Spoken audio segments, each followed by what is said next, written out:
Hi, welcome to day 30 of my Bible 365 challenge. I'll be reading from the Thematic Bible reading plan found on the BibleStudy2.com. The program link is in the description box below, so you could click on that and read along with me, or you could flip out your Bible. I will be reading from the NIV Bible. Today we're covering Exodus 2, Exodus 3, and Matthew 24. So I'm just going to put away the screen so that we can concentrate on the reading, okay? Exodus 2, the birth of Moses. Verse 1. Now, a man of the tribe of Levi married a Levite woman, and she became pregnant and gave birth to a son. When she saw that he was a fine child, she hid him for 3 months, but when she could hide him no longer, she got a papyrus basket for him and coated it with tar and pitch. Then she placed the child in it and put it among the reeds along the bank of the Nile. His sister stood at a distance to see what would happen to him. When Pharaoh's daughter went down to the Nile to bathe, and her attendants were walking along the river bank, they saw the basket among the reeds and sent her female slave to get it. She opened it and saw the baby. He was crying and she felt sorry for him. "This is one of the Hebrew babies," she said. Then his sister asked Pharaoh's daughter, "Shall I go and get one of the Hebrew women to nurse the baby for you?" "Yes, go." So the girl went and got the baby's mother. Pharaoh's daughter said to her, "Take this baby and nurse him for me, and I will pay you." So the woman took the baby and nursed him. When the child grew older, she took him to Pharaoh's daughter, and he became her son. She named him Moses, saying, "I drew him out of the water." Moses flees to Midian. Verse 11. One day, after Moses had grown up, he went out to where his people were and watched them at their hard labor. He saw an Egyptian beating a Hebrew, one of his own people. Looking this way and that, and seeing no one, he killed the Egyptian and hid him in the sand. The next day he went out and saw two Hebrews fighting. He asked the one in the wrong, "Why are you hitting your fellow Hebrew?" The man said, "Who made you ruler and judge over us? Are you thinking of killing me as you killed the Egyptian?" Then Moses was afraid and thought, "What I did must have become known." When Pharaoh heard of this, he tried to kill Moses, but Moses fled from Pharaoh and went to live in Midian, where he sat down by a well. Now a priest of Midian had 7 daughters, and they came to draw water and fill the troughs with water to water their father's flocks. Some shepherds came along and drove them away, but Moses got up and came to their rescue and watered their flock. When the girls returned to rule their father, he asked them, "Why have you returned so early today?" They answered, "An Egyptian rescued us from the shepherds. He even drew water for us and watered the flock." "And where is he?" he asked his daughter. "Why did you leave him? Invite him to have something to eat." Moses agreed to stay with the man, who gave his daughter Zipporah to Moses in marriage. Zipporah gave birth to a son, and Moses named him Gershom, saying, "I have become a foreigner in a foreign land."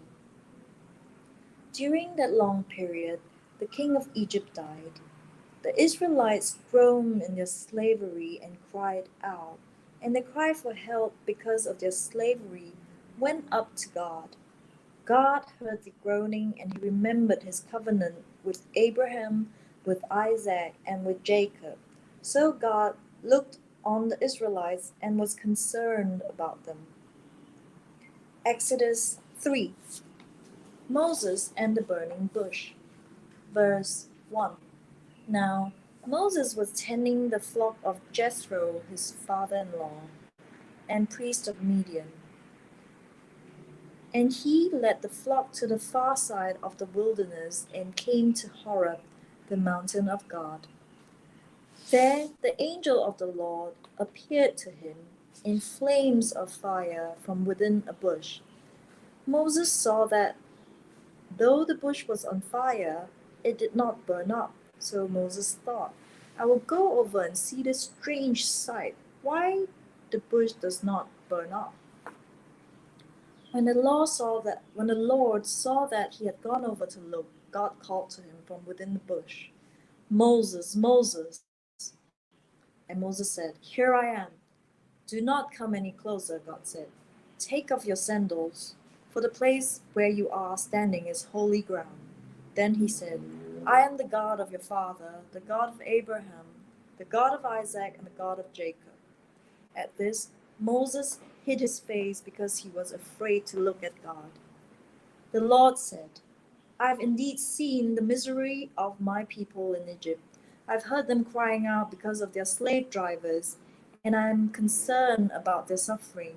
So I have come down to rescue them from the hand of the Egyptians and to bring them up out of that land into a good and spacious land, a land flowing with milk and honey, the home of the Canaanites, Hittites, Amorites, Perizzites, Hivites, and Jebusites.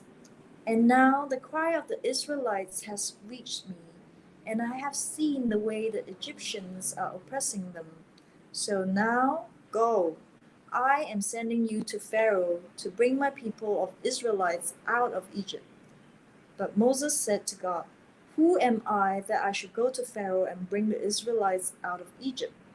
And God said, I will be with you, and this will be the sign to you that it is I who have sent you. When you have brought the people out of Egypt, you will worship God on this mountain. Moses said to God, Suppose I go to the Israelites and say to them, The God of your fathers have sent me to you, and they ask me, What is his name? Then what shall I tell them? God said to Moses, I am who I am. This is what you are to say to the Israelites. I am has sent me to you. God also said to Moses, Say to the Israelites, The Lord, the God of your fathers, the God of Abraham, the God of Isaac, and the God of Jacob, has sent me to you. This is my name forever, the name you shall call me from generation to generation.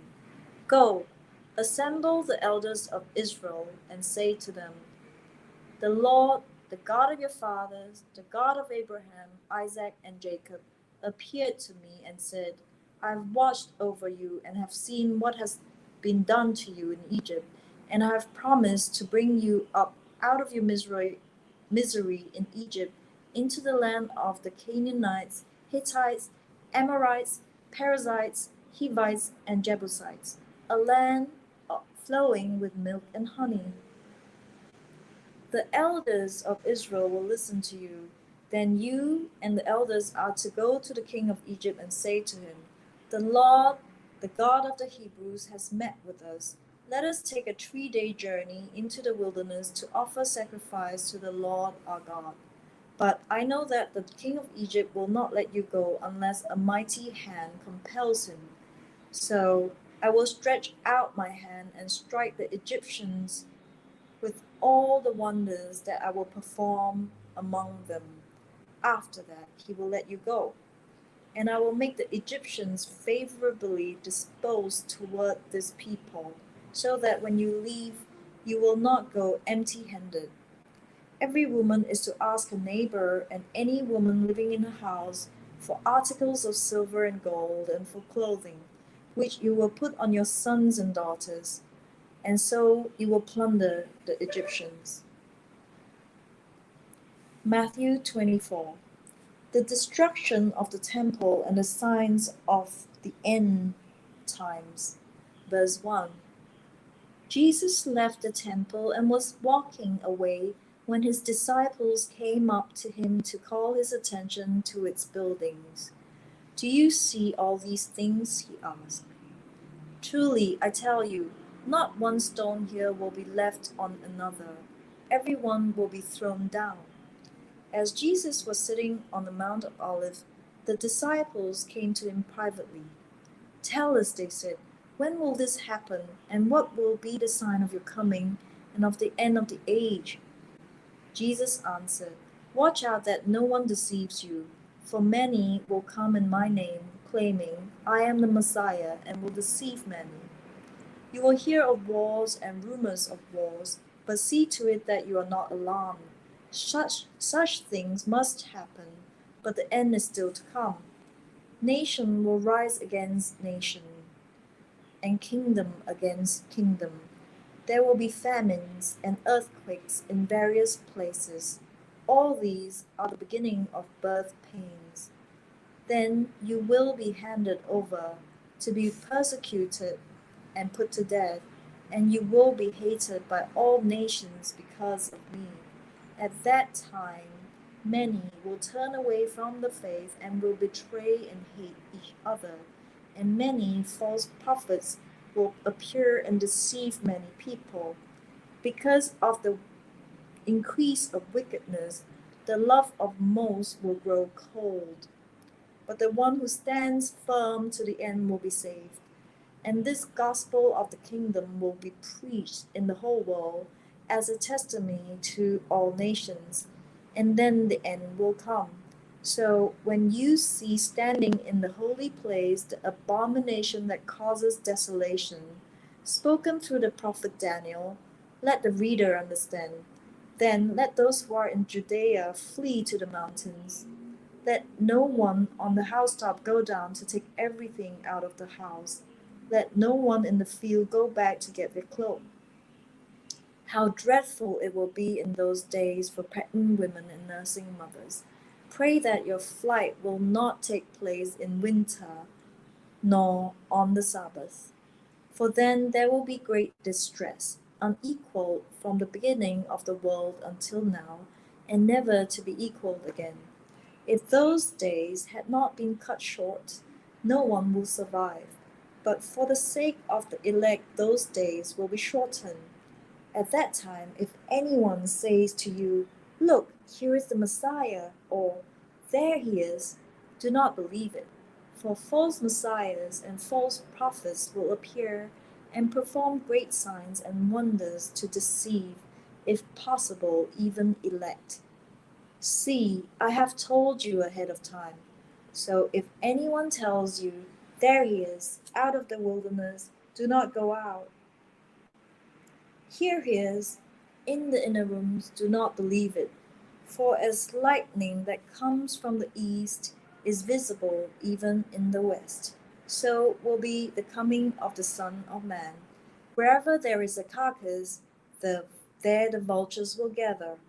Immediately after the distress of those days, the sun will be darkened, and the moon will not give its light. The stars will fall from the sky, and the heavenly bodies will be shaken. Then will appear the sign of the Son of Man in heaven. And then all the peoples of the earth will mourn when they see the Son of Man coming on the clouds of heaven with power and great glory. And he will send his angels with a loud trumpet call, and they will gather his elect from the four winds, from one end of the heavens to the other. Now learn this lesson from the fig tree. As soon as its twigs get tender and its leaves come out, you know that summer is near. Even so, when you see all these things, you know that it is near, right at the door. Truly I tell you, this generation will certainly not pass away until all these things have happened. Heaven and earth will pass away, but my words will never pass away. The day and hour are known. Verse 36. But about that day or hour no one knows, not even the angels in heaven, nor the Son, but only the Father. As it was in the days of Noah, so it will be at the coming of the Son of Man. For the days before the flood people were eating and drinking, marrying and giving in marriage, up to the day Noah entered the ark, and they knew nothing about what would happen until the flood came and took them all away. That is how it will be at the coming of the Son of Man. Two men will be in the field, one will be taken and the other left. Two women will be grinding with a handmill, one will be taken and the other left. Therefore, keep watch, because you do not know on what day your Lord will come. But understand this: if the owner of the house had known at what time of night the thief was coming, he would have kept watch and would not have let his house be broken into. So you also must be ready, because the Son of Man will come at an hour when you do not expect him. Who then is the faithful and wise servant, whom the master has put in charge of the servants in his household, to give them their food at the proper time? It will be good for that servant those whose master finds him doing so when he returns. Truly, I tell you, he will put him in charge of all his possessions. But suppose that servant is wicked and says to himself, "My master is staying away a long time," and he then begins to beat his fellow servants and to eat and drink with drunkards. The master of that servant will come on a day when he does not expect him, and at an hour he is not aware of. He will cut him to pieces and assign him a place with the hypocrites, where there will be weeping and gnashing of teeth. So I have just read day 30 of the Thematic Bible Reading Plan from the BibleStudyTools.com. I read from Exodus 2, Exodus 3, and Matthew 24. I'll see you on day 31. Bye.